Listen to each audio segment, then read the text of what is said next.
here from the Export Beer Garden studio with the Champagne Rugby Podcast, brought to you by Max Raft, insulated concrete slabs that are warming people's homes around New Zealand. Now they want to give you the chance to head to your team's next home game.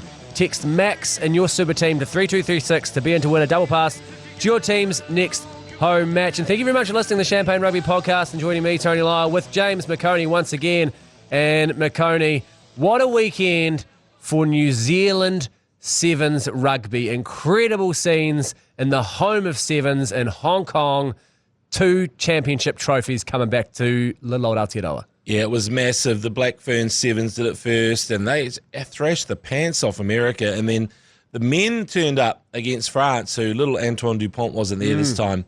But it was quite interesting that they're really definitely like a band with all the old members in there, the ones that you want to see. Your Scott Curry, your Dylan Collier, you know, and then usually Sam Dixon as well.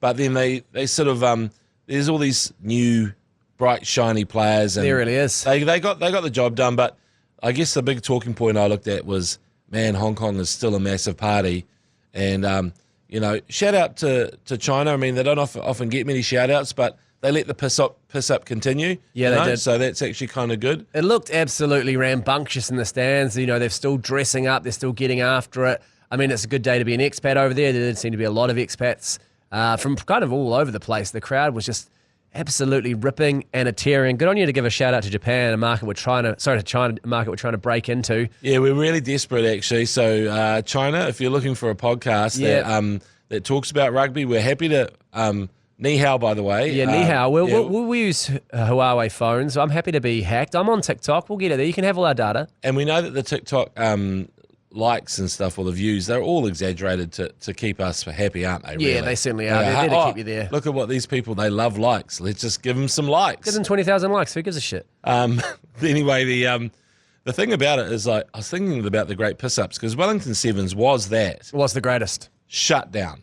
okay?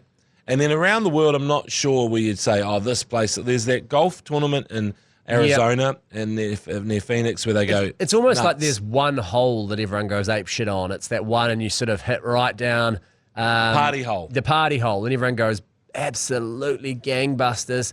But it's harder thing to manufacture. I think sports events often go, well, we'll make a party zone, and then by calling it a party zone, instantly it's the lamest place on earth. You're like, well, I don't want to go there. Yeah. And I feel like events like that as well have a strange fruit-like quality to them, where they'll be incredible, they'll grow organically, they'll be the hottest ticket in town, and then sort of big corporate interests come in, take it over, and it just rots away on the vine. People stop going, it falls apart, and they beat the dead horse for a wee while, and then after a while they go, you know what, let's can this. We've gone too far. It was my job one year to MC the party hole at the New Zealand Golf Open in Arrowtown. Michael Hill, jeweller, his course. Wow, what a job, by the way. Can you send me some email? Please pass my name on. Yeah, I know. And it was the Moa Beer sponsored it, and there's a big tent. It's beautiful there. Yeah. Absolutely beautiful. But if you know me, Tony Lyall, I'm pretty good for a couple of hours of partying, and then all of a sudden I start to look around, get a bit bored, like, where are we going next? Totally. All that sort of thing. And so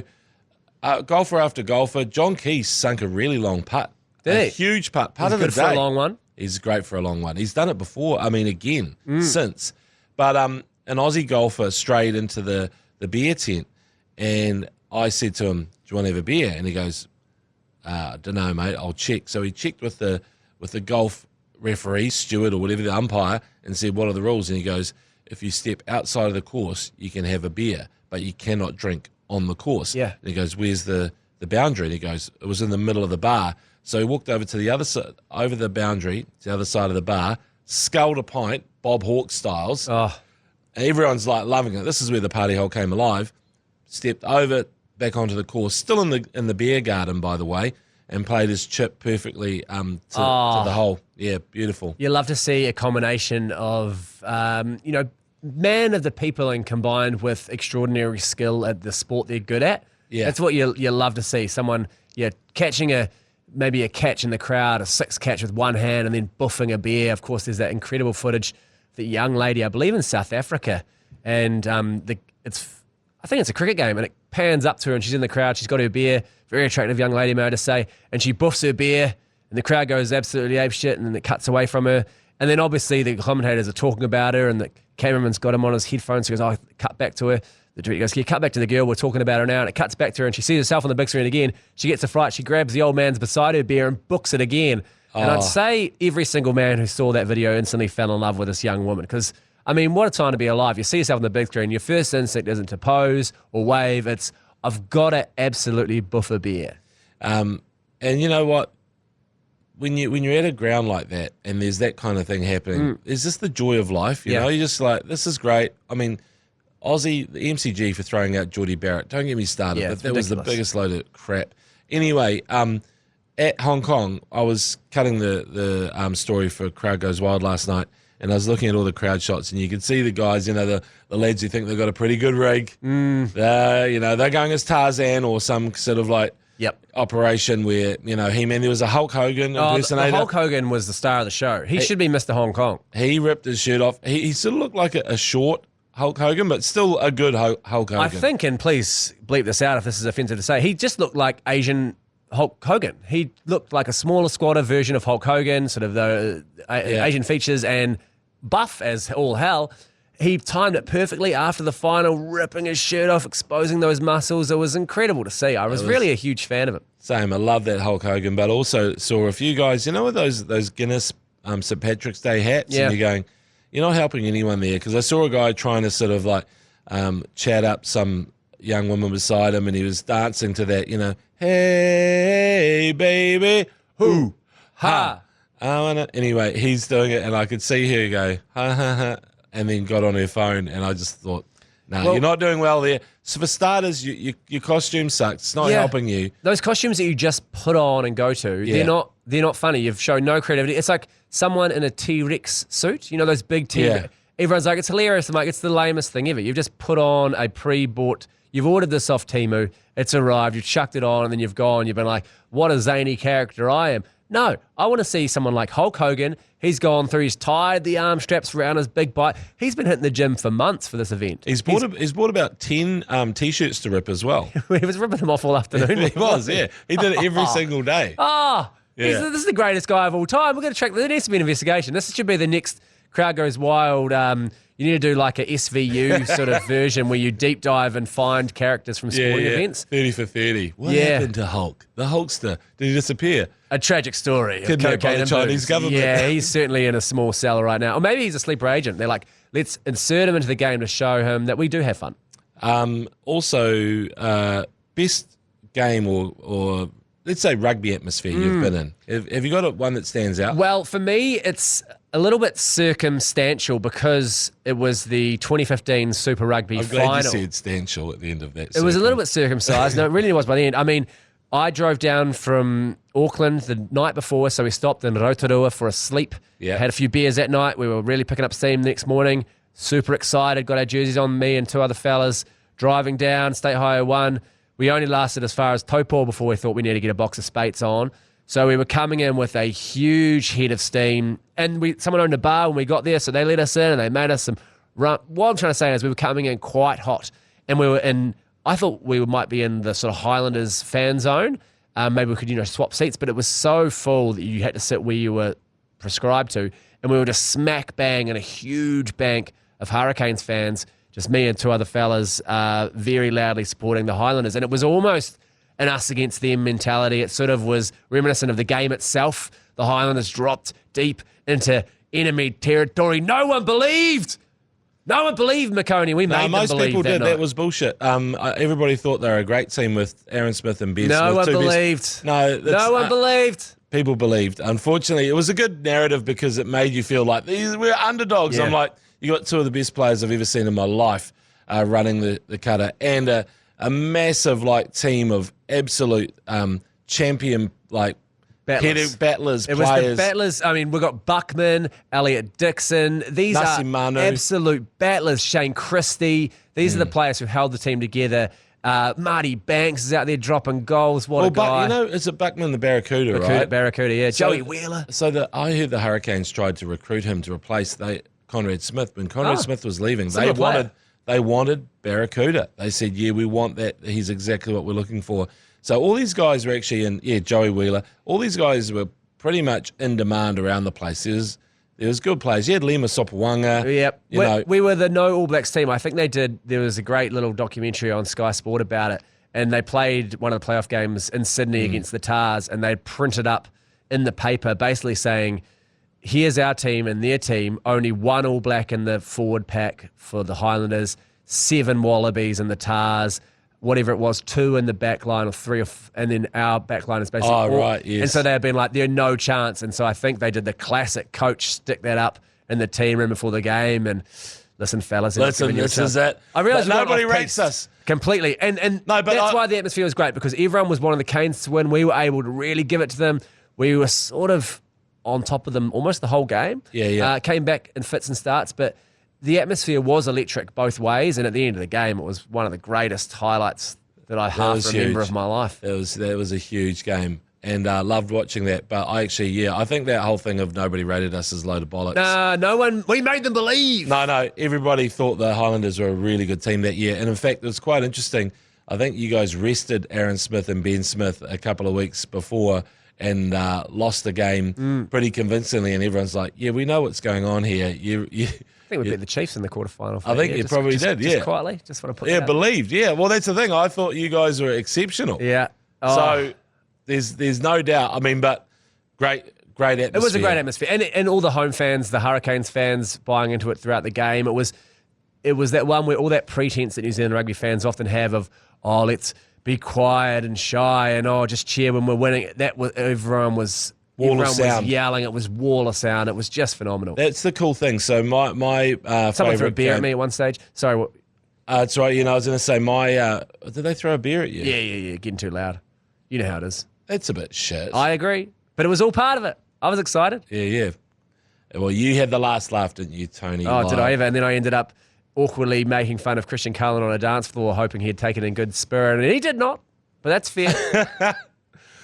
Christian Cullen. Yeah, Speaking of Hong Kong Sevens, what a player. What a great guy. escape. For me, I think the game that stands out the most is the 1992 NPC final, the first time they had a final, and it was in Hamilton, Kirikiriroa, Waikato against Otago. And I went along to that game. I think I was into the sign painting thing back then, so I was, stealing sheets and getting a can of spray paint and just painting some kind of ridiculous sign that I was hoping would get on TV. Of course.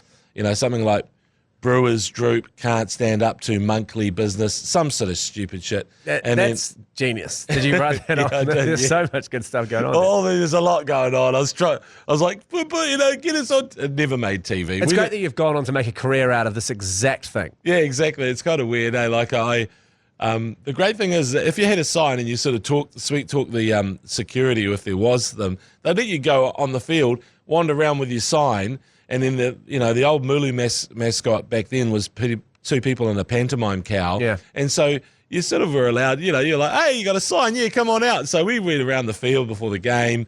But the best thing about it was walking up is that everybody, face paint had just come in, like the Mulu song, that Mulu, ole, ole, ole, that had just dropped. And so everybody, we've got a song. We've got the cowbells. It was major atmosphere. And also, young people were coming, young ladies were coming to the game. We were going, okay, this is different, because before, a few years earlier at school, nobody apart from old grizzled sort of men and their sons and all that sort of stuff. But it was like, it was really pretty much like that. Bogans. Men and their sons, the worst combo. Terrible Someone combo. trying to bomb with their dad. Oh, get fucked, mate. Yeah, exactly. I watched my dad call the ref a fuckwit. Oh, yeah. That's what bonding. legend. That's New Zealand bonding. Yeah, my dad threatened to beat up the ref in the car park after the game. I love you, Pa. I love you too, son.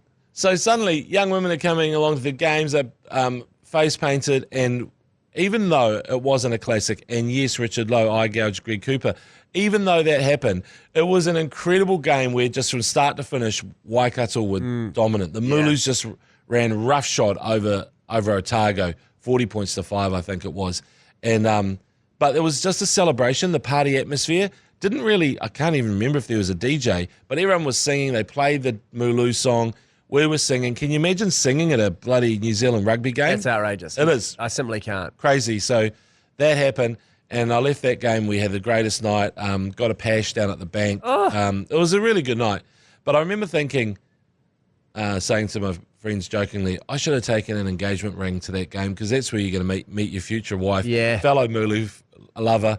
I was only 22 though, so would have been a bit early for that. Quite early. And possibly premature to get engaged when you meet someone, But that's would have been the precursor for Married at First Sight. It would have been Married at First Fight on the embankment. Yeah, exactly. It could have been that. Which would be quite Beer nice. to the head. I do have one more that I'd like to posit your way as well. I realised I sort of went with one that was for me, it was good, but a lot of other people it wasn't. No, but I think that's the other one that has popped into my head where it was wall-to-wall greatness was actually at the Sevens.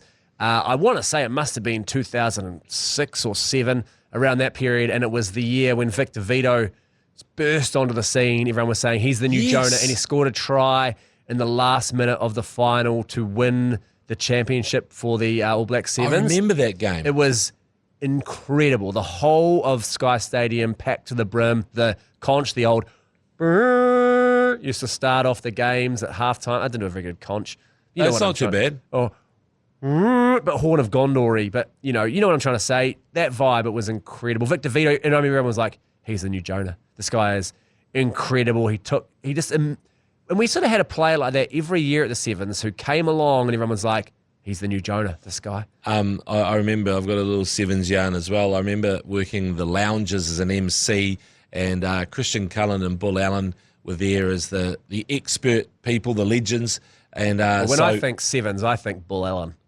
Mate, he would have been outstanding if he'd decided to play, league anyway. Like he'll be Adam Fanua-Blake.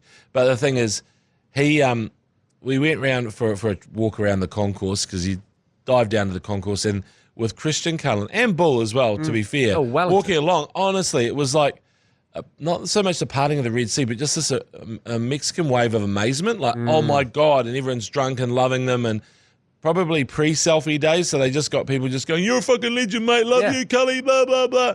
And then we went and plonked ourselves somewhere in a spot near the try line, and there's two guys that ran onto the field, just pitch invaders, not proper streakers, but topless possibly, so half streak.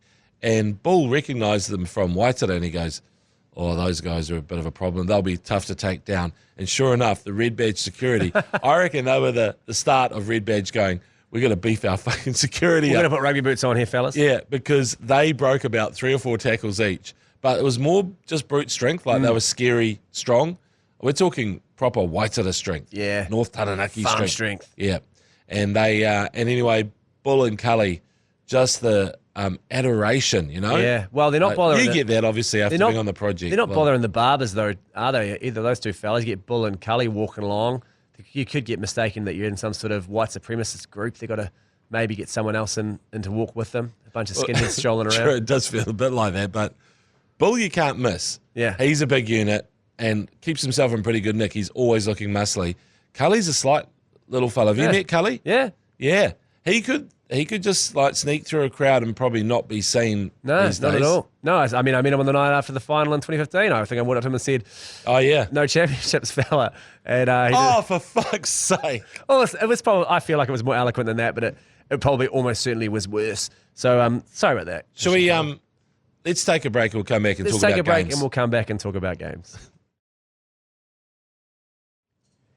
And James McOnie, I guess it is about time to talk about the actual rugby games that were on over the weekend. We had an absolute plethora of games. Oh, there was 4, but that's still a plethora, isn't it? 4 games is a plethora. Well, it's not really enough games if you want to compete in this market. No. We're going to talk about that later. The first game was Blues v Force. Mm-hmm. I know that you were listening along and enjoying the nautical nicknames of from our viewers on the ACC. I do believe that was in the Chiefs Minor Pacific game, but we don't need to get tied down in these sort of details. That's right. What did we do on it was historic figures on the first game. That's right. Historic figures as rugby players, which I agree is also a very good call. There'd be a lot that would have come out very good about that. And Michael Jones of Arc and stuff like that. Oh, that is very good. Now, all I'm thinking about is I'm completely away from this podcast. I'm just trying to think up something to run with Abraham Lincoln. Is there a Lincoln?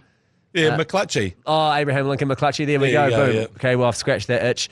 But it was and I think this was a bit of the theme of the weekend. It was just teams getting pumped, almost as far as the eye can see. And weirdly, the Waratahs and the Endrua were 2 of the teams that got pumped. But 50-3 That is outrageous. Curtly Beale's just signed for the Western Force, and I bet he saw that game and thought, oh, what have I done? Yeah, the Blues are just so dominant. It does feel like proper training run moves, but I love the fact that halfback Taufa Funaki, so you think you're Funaki, had an absolute blinder because I've seen him train with the Blues for quite a few years now.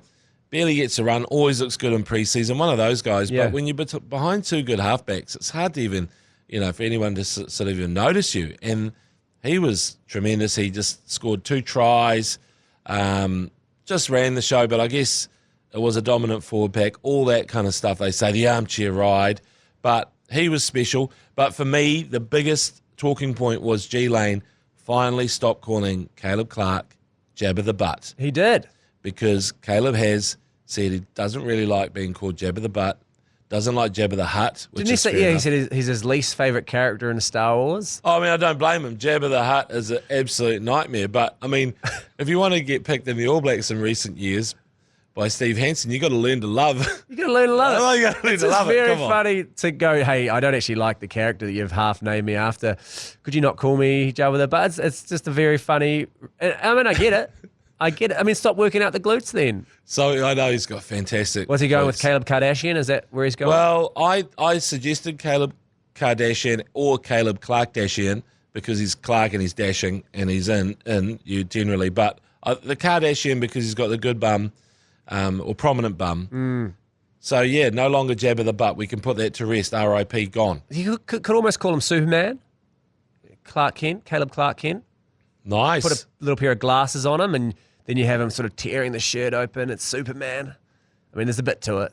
There's a few little walkways you've got to go down. But I mean, Caleb Clark Kent is all right. That's all right. I don't mind it. I was just thinking that in the end, I thought you might be focusing on something that's going to replace the referencing the buttocks. Well, I find that all I do when I'm doing an ACC call is compliment men's anuses, almost exclusively. Yeah. You're just looking at their butts. anus or their... The posterior. the the posterior. gluteus maximus. Very rarely am I like, that is a delightful lay hole I see there. No, I very rarely actually compliment the hole, but I'm sure there are some good holes running around. Hopewadi would probably say at the end of the game, grey hole, Like, do you think good that game, Hopewadi, grey hole, grey hole, grey hole. When he went out, like before that game, was he like, I've got something new I'm going to try to get them off me? Or do you think heat of the moment, he was like, I'm going to start plugging guys' butts? I don't know. I can't put my finger on it. Wow. Okay, folks. Thanks for listening in. We should need to finish the podcast there. That's good stuff.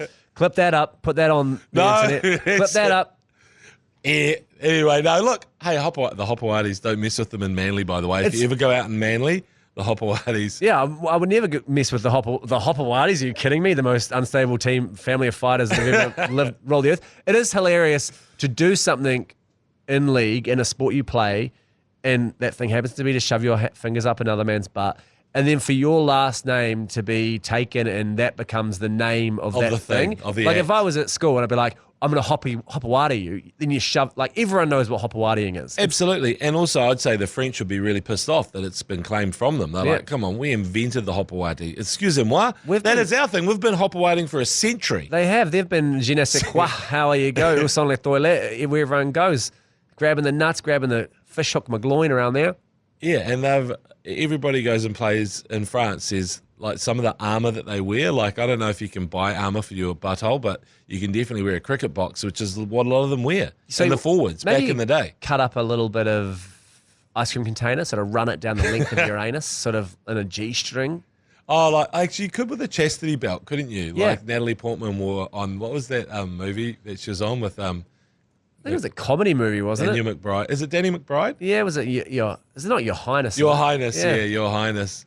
Well, I know what I'm watching when I get home tonight. Great movie, by the way, Your Highness. Is it great? Not really. I don't know if great is a word I'd use to describe Your Highness.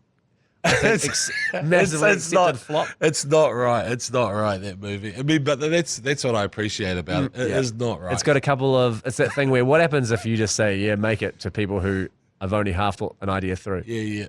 They thought through the name of the movie, Your Highness. It's a stoner comedy set in the Robin Hood Men of Tights era. Yeah, it's massive stoner comedy, but also kind of like, what would you call it? magical, like supernatural. Yeah. And so there's lots of weird shit going on. But I challenge. how did they get Natalie Portman is my question. Yeah, James Franco's in it. You got McBride. There's a lot of big names. And when you get some producers like that, and I challenge any of these other rugby podcasts out there. I don't know which camera. I challenge any of you other rugby podcasts. You're good and bad in the rugby. All these other huge ones with millions of followers. You talk about your highness. You can't do it. You're not versatile enough. We're the number one podcast. Of segueing into movies, we're definitely movie tangent podcast. Look, I think comedy's always tough because I think I've said this before to you, Tony Lyall, Snatched with Amy Schumer and Goldie Hawn, which has got one of my favourite lines, the welcome line when they're giving them a little smoothie at the start of the when they arrive at the resort, and of course Goldie Hawn takes a drink, and he goes, welcome, and she spits it out. And then Amy has to explain, Mum, it's not whale semen, they wouldn't serve that. It's sperm whale. Yeah. But anyway, it's yeah. She should have said that actually. Yeah. If you're on set, you could say, we could punch this joke. We could have punched it up. No, get me on the set of, what was it called? Shipwrecked. No. Snatch. But anyway, I looked at that and I've enjoyed that movie twice now. And anyway, I looked at Rotten Tomatoes, gave it 30%. And I'm like, this is bullshit, man. Yep. Whoever's reviewing comedies, get out of there. If you're too serious, well, just fuck off. This is the universal gulf between audience score and critic score on Rotten Tomatoes. Yeah. I think usually you got to meet somewhere in the middle to have any sort of credit for those scores. Critics, I don't know what they're talking about. Audience, also a bunch of idiots. So 30%? It's so little. For whale cum? That's a good joke. It's a great joke. That's how I'm introducing the pod next week. Welcome. Oh, no, well, I've been doing that for a few years around here, and even Joe Jury even looks at me and goes, welcome. And I go, yeah, we're back. It's very good. Welcome. I've heard it a few times. So, yeah, Blues v Force. Well, it was just covered that. Yeah, we have. It was that classic game. You know when Akira Ioane starts running in the back line like a centre that the other team has really just dropped the ball. Once he gets his confidence up, he's the ultimate. And I mean this I'm not trying to be disparaging here. He's a flat track bully in the fact that when a team isn't up to scratch, he will just punish them. I think he's good against other teams as well. But he really exploits those teams that aren't up for it. Yeah. And I quite frankly love to see him just kicking the shit out of a dead body from time to time. Chiefs 68, Moana Pacifica 12. Well, speaking of kicking the shit out of a dead body. Oh, that game. I mean, but we did have the nautical nicknames, which made it enjoyable for some. I thought it was a great watch. Yeah, thank you. I enjoyed what you weren't actually playing. It was more the players that we should be thinking. Oh, damn. It was a good listen too. Thank you. There we go. But yeah, it was, again, training run sort of stuff. Moana Pacifica just outclassed, outmatched. It was a toughie. It was a toughie for them. I don't know where they go for Tana and the boys from here. Yeah, it was a big Daryl toughie. And I think that it's, Moana Pacifica's future, I think, will be hanging in the balance at the end of the season, but we're not going to go into that. What we're going to go into is D-Mac was on fire, but got absolutely smashed by Anisi. Oh, my God. But his mouthguard didn't ping off. No ping. Well, Anisi wasn't wearing a mouthguard. He was chewing gum and running around. So his obviously didn't go off because it was in his sock. But I think maybe they've chilled out on it. I haven't heard of any of the mouthguards going off. Recalibrated? Have you heard of any mouthguards going off since game one? Yeah. The Anton Dobro saga of round one? I haven't heard of anything. But that was incredible. You know it's a good tackle when it completely deletes any mention of the incredible behind-the-back pass you've just done. Yeah. Will Smith, Men in Black, flashed everyone's memory away of the epic pass, and everyone just thought, oh, Gagahushka, you just got smashed. Massive gooch rattler, huge moment, but yeah, D-Mac, return of D-Mac. Oh, it is. He's got a sharp new haircut, completely gone with the mullet. He's gone for the flat across the back at the bottom, which is a controversial choice. Often they'll ask you, they don't want natural line or flat, and I'm always like, natural, mate, natural. What are you talking about? It's going to change fashion, that. It certainly will. He has that ability. And if that had gone on to be a try, like if that behind-the-back ball and the chip ahead, if they'd regained that and scored a try, contender for try of the season, easily. Yes. But evidently they didn't, so contender for hit of the season. Massive hit. Now, great to see Imone Nadoa back, who runs in slow motion but fast in slow motion. He looked puffed out but not puffed out. Yeah. So his slow motion is absolutely rapid. He's just got those the long stride, the velociraptor stride, which is great to see. You described it perfectly in the call, I think, where you compared him to sort of Sitivini, where he runs fast, but only as fast as he has to. Has to, exactly. So he's keeping away from everyone. He could go faster, but he's like, why? So he just sort of looks like he's gliding everywhere. It was phenomenal stuff. He looks at the opponent and goes, right, you're going to run that quickly. I think I've got you covered here. I'll just do what it is. It's probably 72% for me. That's what I'll lock it in, 72%. And sets up or scores the try. And then the MVP was Wallace Satiti, for me anyway, Chiefs number 8 and former Blues under-20s captain. So thank you, Blues. We'll take that. Wait, you telling me the Blues have let another player slip through their ranks? Yep. I guess you got Hoskins, Satutu there as well. You can't have Wallace Satiti. Am I right in saying they're both sons of prominent former players, Wallace Satiti and Hoskins Satutu? Was there a character in Your Highness that was similar to Satiti? Was it My TT? My TT? My TT? There was My TT, wasn't there? Yeah. Anyway, great movie, that one. 4 stars. Also, Hoskins Satutu and Wallace Satiti, that's the same. That's such a similar name. That's hilarious. It's a sort of Mike Hosking, sort of funny English name. It's like you say potato, I say potato, like tomato, Satutu, Satiti. Let's call the whole thing off. If an old white guy called them by the wrong name, you'd be like, normally this is massively offensive, but in this, I'll actually allow it here. It's a very similar name. Hoskins Satiti, Hoskins Satutu. That's just a mistake. It's, it's a phonetical kind of, it's cool though. It's very cool. I loved his dad, Wallace Satiti. Semo Satiti was a flanker, blindside for Samoa. I thought he was the best blindside in the world at that 2003 World Cup, and scored a great try, I think, against England or Springboks. Anyway, they had a really close run to beat England in that 2000. This is England that won the whole freaking tournament. There was one cross kick from Johnny Wilkinson that decided it, like over to a winger and, try. Isn't it? But then I was like, man, Manu Samoa that day. Woo, they were great. Crazy to me that we're seeing players, I didn't notice it with Brady Rush playing at the Hong Kong Sevens, we're seeing players that are the direct offspring of players we've seen not even that long ago. I mean, 2003, I guess it's 20 years, it's long enough to breed and have a baby who can now play professional rugby, but it's dating me, makes me feel old when I watch it, and I'm like, hey, all the names are the same, and I'm like, oh no. Well, that 03 World Cup, my daughter was born then, so I was walking the hall trying to get her to sleep and all that sort of stuff, but I was like, cool, Rugby World Cup's on. So it's not bad. Late games in Perth and stuff like that. So I do remember that tournament, and I do remember Wallace's dad, Semo Satiti. Yeah, he really lit the world up. And speaking of getting lit up, that back three for the Chiefs is just, I mean, I don't usually say sentences like this, but it's out the gate. You got Etienne out there, you got Narawa, you got Sean Stevenson. It's electric. It is, and I love the fact that we've got that depth there now, because I think you need him more. He just makes people worry, but the glue at the moment, I'm going to say it, I feel like the best player for the start of the season for the Chiefs is Daniel Rona.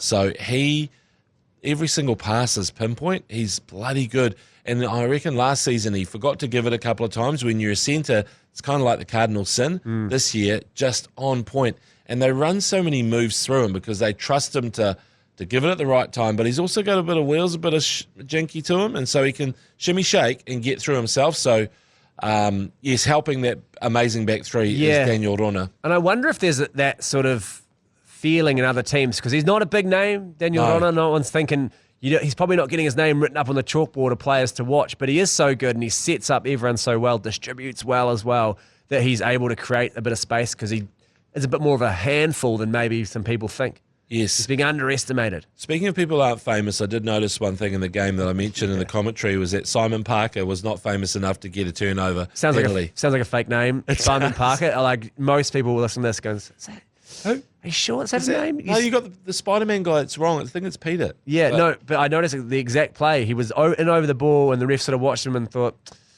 I don't know who you are. Nah. I need more information. You need to be.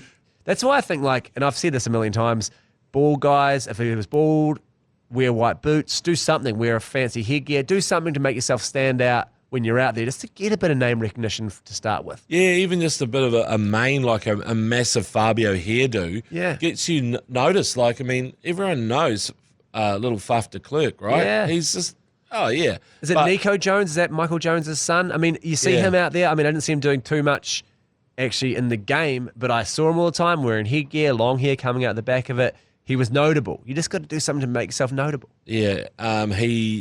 Parker, hopefully he'll get more famous and then he'll win those turnovers because Lockie Boucher, he was famous for it anyway, so referees would turn up and go, Lockie Boucher, I know what you do.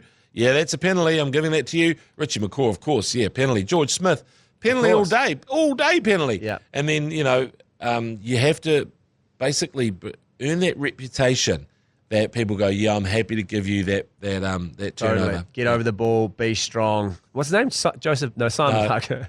Simon Parker. We're close. And then in Australia, the Brumbies beat the Waratahs 40-16. I think I actually picked the Tars, which is annoying. And the Rebels pumped the Fijian Drua, which is the classic Fijian Drua story, isn't it? Where they'll win at home to good teams, lose on the road.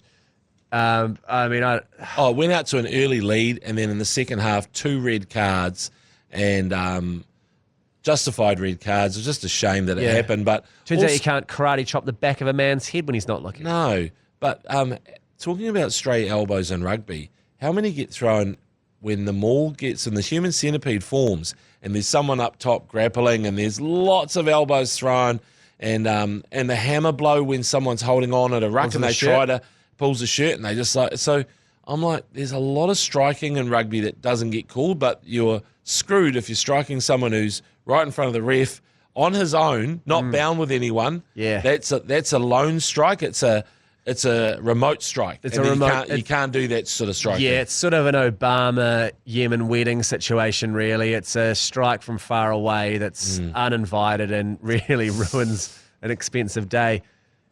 That was, and also there was a charge of racism against one of the fans at that game. So watch this space, and all the racists can just fuck right off. I think that's you're not even in the game. It's like there's an art to calling things out from the stands. You want to get a laugh from the people around you. That's the whole point for me. When you're yelling something at the player, ultimately you'd love the player to hear it and go, it's pretty good. A good sort of insult, someone to tear them down, they will laugh, maybe have a smile on their face. They're the areas we should be working as fans when we're yelling things at players. Not obvious. I'm not trying to. But also pick on the fat guys. We're here for you. We're still around. I mean, fat shaming is a thing, but it's definitely more acceptable than racism. So maybe move on from your racism onto fatism. Yeah. And then are you happy to put the ball guys in there as well? I'll lobby the ball guys. I say yell at the ball guys. Say get some here, you chrome dome. Go back to bloody American History X, you skinhead, that sort of thing. I mean, you do veer into racism if you bring skinheads into it. It does a little bit then there, but there is, I'm happy for who ate all the pies and, and I'll take Jabba the Hutt. I'll take it from Steve Hansen and Caleb Clarke. Poor old Jabba the Butt. I mean, that's, well, anyway, that's we still want the dream. The Ndrua dream must be alive because I think that'll actually elevate this whole competition to something special. Yeah, I'd love to see them right there in the business end. I certainly would. But we'll take a really quick break and be back with next week's games and some TAB Good Punt Good News. And fairly large weekend coming this weekend, Jame McOnie, not just for Super Rugby, but also the All-Picky final this week, the Blues versus the Chiefs at Eden Park, 4:05 p.m. It's the big dance, baby. It's a big dance. It's a big game, and it's on TikTok. So Sky are going to do a TikTok stream of the game. I think Joey Wheeler, Portia Woodman, Michaela Blyde, Sheree Kaka. I'm missing someone. I'm going to get a slap around the ears when I get back to Sky. But it's an awesome team of people doing the vertical, dancing. It's going to be in portrait. A lot of dancing. It's going to be in portrait, and it's a lot of dancing, and there's going to be the All-Picky final starts at 4:05, so it's live on TikTok. Oh, well, that's beautiful stuff. I look forward to sending all my data over to China when I do watch that on TikTok. Yes. And in the Super Rugby, the big one. I mean, there's a lot of sort of the middle games. We've got the Tars playing the Crusaders, 9:30 on Friday night. Moana versus Reds on Friday, but then Saturday. And this is the biggest game of the round by some margin. The Canes versus the Chiefs. You can watch that on Sky Sport 9. I will listen to it on iHeartRadio. I believe you and G Lane will be doing that call. And I imagine you guys will be doing some creaming of your jeans. for that one. Yeah, it's a major one, and of course I'll be getting. It's the most punishing texts I get. I feel is if the Canes beat the Chiefs, there's a barrage from a lot of mates around the country. They managed to find plenty of time to compose some interesting stuff to me. For those games. So let's go Chiefs mana. G Lane will be. You know what he's going to be like. Yeah, he'll be yelling Chiefs mana at every opportunity. Be very juiced up for that one. And so the cake tin. So get down there or tune into the ACC's coverage of that one. And good news, the TAB good punt last week. It came in. Oh, really quickly, the Landers are playing again. They didn't play last week. They're playing again. Yes, they are. And against Melbourne. the Rebels in Melbourne. It's a good night, actually. Have the main course. Have yourself some Canes versus the Chiefs. And then stick around for dessert. Watch the Landers get one over the Rebels. And the TAB good punt, it came in. We won about every single one that was placed, it seemed like. That was a good weekend. I've never seen that come through like that. It was just, although G Lane, he's chosen some good ones lately, and he's reasonably bold for the selections. Did he go Ricky Riccitelli for first three try scorers? He did indeed. He did, yeah, anyway. And he also, Narawa to score and then beat them by 31 points for the Chiefs, which is a good bet, which means some of that money will be getting given away. And this week's TAB Game Day Good Punt $100 bonus bet. We've got the Reds to score the first try against Moana Pacifica, Crusaders to score the first try, and the Highlanders to score the first try. $300 that's set to net us, and you can head to TAB website, tab.co.nz, or download the TAB app to check out all the rugby union promos and the boosted odds market. And I reckon it's a good bet that Highlanders get in on that. Yeah. Let's do that. Hey, great podcast, Tony Lyall. Really enjoyed it. What a potty. Put it in the bank. What a pub. What a money good pub. See you next week. Thanks for listening.